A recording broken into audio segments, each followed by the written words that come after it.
everyone, and welcome back to my channel. So today, I swear to God, this is a great start to this video. Today I want to talk about simple things that you can do to get your life together. And most of this video is going to be focused on how to get your time back, how to get your sanity back when you're living in a world that for some reason still upholds this idea of a 9-to-5 job. So this is for all the remote workers who live in a small space, but also for people who just work regular 9-to-5s and find it hard to keep up and stay on top of all of their priorities. It can really feel like your world is crumbling sometimes. Like your chores are all falling on top of you, your work is falling on top of you, everything is a mess all the time, and there's no possible way that you can get it all done. As a 26-year-old who has worked almost 3 years in remote work, I kind of feel like, one, remote work has changed my brain chemistry. Just having the same work space and living space puts a different kind of pressure on you to keep those two worlds separate. Everyone talks about third spaces, like, you know, you have your work space, you have your living space, you have your third space. As a remote worker, you don't even have a second space. I was living in a studio for a year in San Francisco, which was like less than 500 square feet. My bed was 5 feet from my desk, and it changed my brain chemistry and made me disciplined to a point where I would make my bed every morning. This is coming from someone who lived like a pig her entire life, like mostly up until high school. And in college I got a lot better because, you know, I had roommates. I was not a 16-year-old anymore. In high school though, I had no standards for how I lived because my school was so toxic and demanding. I couldn't take care of myself, let alone like my surroundings. I could never see myself living that way ever again. And so I developed certain habits that got me out of that, and hopefully this video helps you buy your time back, buy your sanity back, and helps you be more productive on the things that you actually care about. The goal is not to become a productive machine. Like, the goal is just to get back time that you're spending unnecessarily that you could be spending on whatever else you want. So the first thing I live by is cleaning as you go. And this goes for makeup products. As you're doing your makeup, putting them all back when you're done. I always like to return my apartment to its home state at least once a day. And obviously you're never gonna be perfect, especially as you're developing these habits. It's not gonna be that easy to do everything so perfectly. Building a habit is really, really difficult. It took me years to break out of habits that I had in the past. For example, I never used to brush my teeth at night. Nobody told me to do that. Breaking out of that habit took me a solid year in my 20s, in my early 20s.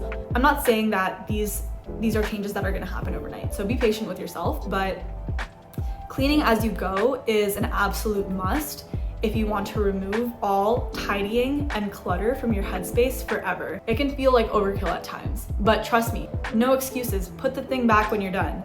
My fiance got so irritated with me when I first started doing this and first started nagging him to do it. Like, when I was like, I had to pick up your Theragun the next day and put it back in its drawer. He was like, that's such a small thing that you're complaining so much about.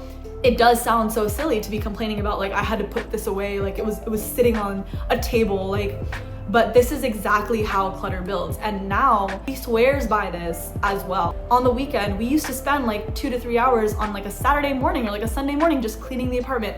Who wants to do that? Even if it's like a weeknight. Who wants to clean on a week? Who wants to clean for an extended period of time ever? So that's why having these micro habits of just like cleaning as you go makes all the difference. And I will never, ever, ever go back. My second tip is get a to-do list app, or, you know, use paper to-do list if you're an analog person, and stick with it. Use it religiously. I use Todoist. I personally swear by Todoist. I love it. I've used it ever since high school. And everything that I have to do goes on Todoist. And everything that's on Todoist, I do. Of course, like, things get delayed, I'll do things a little later than I'm supposed to, but I will always get it done because I'm not relying on my brain to just hold that thought and just remember on the right day to do it. I'm not relying on a sticky note that's like on my desk. Like, if I have an Amazon return, I'll write it on my Todoist app. Return blah, blah, blah to Amazon. And by default, it sets the due date for today. You can always change that. So usually I set my due date to today. And at the end of the day, I go in and I deal with each and every single one of them if they have not already been dealt with. When I say deal with it, it's different than doing it. If it's like 9 p.m. and I haven't returned the thing from Amazon, I'm just gonna push it to tomorrow or to a different day that I know I'm gonna do it.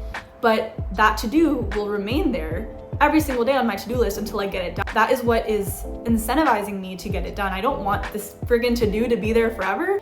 Get a to-do list and use it religiously. Right, Mochi? Okay, number 3 is clear out your clutter. Get rid of all the crap in your apartment.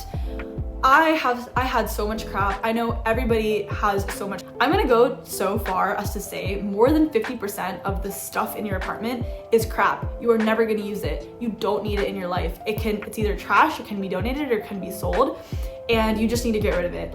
I have done a couple of spring cleanings in my life just because when I was moving when I was a kid, to a different house, like with my family, I would, get rid of a lot of clutter. Like I would throw things out, I would sell things that I didn't need. But last year, when we moved into this apartment, about maybe I want to say like 3 or 4 months in, I took it to a whole new extreme where I said we were gonna spend a full weekend, or as long as it took. Mochi. We were gonna go through every single drawer and every single cabinet, just like every crevice in our apartment, take out all the shit we didn't need and get rid of it. The way this got triggered was so silly. I bought a little mist spray, like a misting bottle for my plants, and it's something you can just put some water in, and it's about like yay big. It's like 2 by 2 inches or so, or like maybe even smaller. And I couldn't find a single cabinet to put it in. Like I went to the plant cabinet, like where I store all my plant stuff. There was no space. This was also before we got cats, and I knew that when we got cats, we would have to, clear out a cabinet for like their litter, their food, like a lot of other stuff that they need, especially this one. She's so high maintenance. High maintenance, this one. So I found her in this cabinet today after looking for her for 20 minutes, and I finally found her, and I really thought she like ran out the door or something. Like, what is that? Like, I couldn't even see her. She was stuffed between like shoes and jackets. So I mean, yeah, so I couldn't find anywhere to put that bottle. And that made me realize, like, stuff accumulates, like it's a natural part of life. But I don't want to live that way. Like, I decided I do not want to live this way anymore. I want to live as lean of a life as possible in terms of stuff. I never want to bring anything into my apartment again that we don't need. And I want to live that way forever. So we set up a calendar event, and it was a proper spring cleaning. We went through every single crevice in our home and ended up with 15 trash bags to donate, and probably like 5 to 6 trash bags of literal trash that like we just decided to throw away.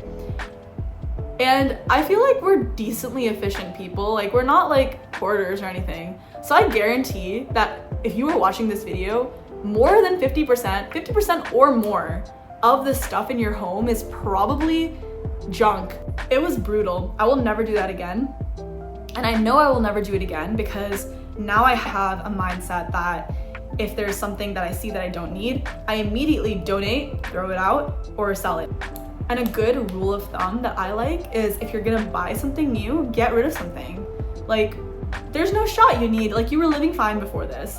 There's no shot you need like 20 new things and you're not getting rid of like 20 old things. The last thing I'm gonna say is identify the things that are the banes of your existence, that take up your time, that drive you insane, and eliminate them. I'll give you an example. I have bad anxiety, and one of my anxious coping mechanisms was biting the skin around my nails. It got so bad at times that like my skin would bleed and I wouldn't even stop. Like, it was just such an anxious coping mechanism, and it was just not good. And so a trigger for me would be like if there's a hangnail, one of my nails is jagged, and that would turn into a hangnail. Sounds gross, but this was a terrible, like this was something that was one of the banes of my existence. Funnily enough, I have always been a nail girly. Even when I never wore makeup, I didn't care much for fashion, always want to do my nails. I could never get them done perfectly. There was always polish on the cuticle, and until I got them done perfectly, I would try to redo them again and again and again. And this could take like 3 hours. My whole room would smell like nail polish. Now I just have my nails done no matter what, because I know it works for me. I know if I have my nails professionally done, I will not bite, I will not pick at them, and they're done within an hour. Yes, this can get pricey. If doing it every single month, it can cost like $100, $150 depending on what services you get. But for me, it's worth it. I'm buying back my headspace. I'm eliminating one of the biggest anxious triggers I have, and it just makes me happy. I am buying back my sanity. Another one for me is living in a city apartment can get super dusty. So my general cleaning routines, which involve like cleaning the surfaces, cleaning the floors, cleaning the bathrooms, doesn't normally include cleaning like my baseboards, my windows, like places where dust can really accumulate, kind of like under the bed, like stuff like that. For 2+ years, like every month or whenever it would get bad, every couple months, I would full on spend like 3 hours out of my week just cleaning the friggin' baseboards, cleaning under the bed, like getting dust out of places where it's getting caked up, like in door frames. Who does that? Where I was like, why am I spending my time doing this? So I already have such a robust cleaning routine, and yet like every couple months I have to spend like a couple hours doing this. So every couple weeks I have a cleaner come in and clean all the hard to reach places that I can't get to, because dust does get caked up. I have cats now. It's even more important that they don't get their paws and like lick the dust and get sick because of it, especially important in city apartments, at least the ones I've lived in. It might not be relevant to you if you live in like a suburb or a place that doesn't get quite as dusty. Another problem that my fiance and I can never, ever get on top of the laundry. When I was living in my studio, even though I was so disciplined, I had already adopted all of these habits. It had been like 8 months living with a pretty pristine apartment day to day. I was still doing like 1 load of laundry a day to keep on top of everything. Washing, drying, folding, putting everything back. It took me like 30 minutes a day. It is just not possible to work a 9 to 5, cook healthy meals every day, clean after yourself every day, keep your apartment deep cleaned enough to live in, and do laundry too on top of that. Like not even mentioning self-care, not mentioning friends. And then I know a lot of people will hear this and say, it's not realistic to have all those things done. Like, it's fine, live in a messy like, my response to that is invest in the things that allow you to live a clean and tidy life, if that's what's important to you. For me, it's important. I can't stand a messy apartment day to day and then having like one day where we clean it and it's like amazing and like we feel good for like 2 days. I can't go back to that life. So I will invest in the things that'll bring my sanity back. Adarsh and I decided to get Rinse, which is a laundry service, and we don't send everything to Rinse. We wash towels, sheets, sweatshirts, bulky stuff that we can wash ourselves. And this has been an absolute game changer. I'm not saying invest in every little thing. You can get meal service, you can get, maids coming every single week, cleaning every single thing in your house. There are so many things that you can pay for and automate in your life. I'm not saying do all of them. I'm saying identify the things that are most meaningful to you, that will buy the most time and headspace back for you, and invest in those things. Literally eliminate those problems. For me, a cleaning service costs $100 or $100 to like $150 for like a 4-hour cleaning service that will deep clean my entire apartment. For me, that comes down to like $25 an hour. I know that my time is worth more than that. Definitely when I'm working a job, I know that it's literally worth more than that. And even if I'm not working a job, I'm making a bet that what I spend my time doing instead of cleaning in those 4 hours is going to be worth more than $25 an hour in the future. I'm investing in myself, my mental health, my knowledge, that will make me richer in the future, and is already enhancing my life in the present. Hopefully this video was useful to you. These tips have really changed my life. I have eliminated my chore backlog forever. My headspace is clearer. I have more time to focus on things that I actually want to focus on. Thank you guys so much for watching, and see you next time.